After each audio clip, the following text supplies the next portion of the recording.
bilasizmi, mana psixolog siz-a deb tanishadi, ha, deyman, o'zini sevishni o'rgatasizlar deydi. Bilasizmi? Mana shu ohangdagi emotsiyani o'zi menga yetadi-da.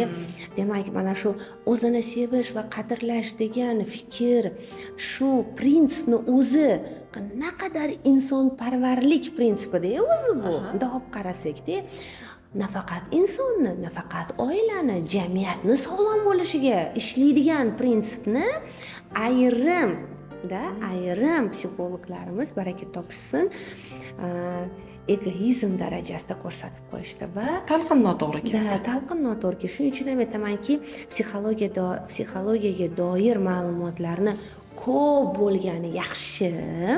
Hamma massaviy o'qiydi, lekin filtr siz o'tib ketgani yomon.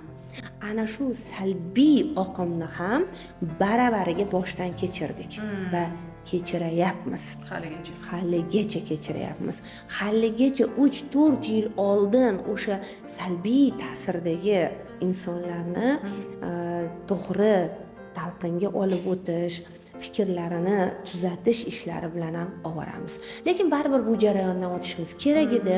Odamlar to'g'ri va noto'g'rini o'zida sinab ko'rish kerak. Ayrim toifa insonlar bor, o'zi mazasini yeb ko'rmaguncha ishonmaydigan.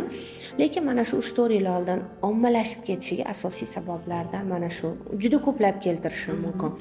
Ayollarda mana feminizm degan narsani tushunchani kengayib ketishi, ayollarni teng huquqli ekanligini juda yaxshi bilaman va buni o'zim ham qo'llab-quvvatlayman. Lekin degan joylariga amal qilmaslik ham kuchayib ketganini bilaman.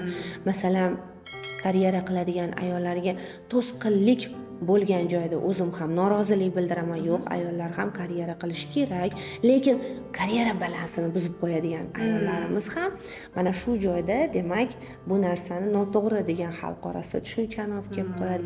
Qiladigan ishlarimiz ko'p deyman-ku hali. O'shaning uchun ommalashgani yaxshi, to'g'ri ommalashish qolibiga solishimizga vaqt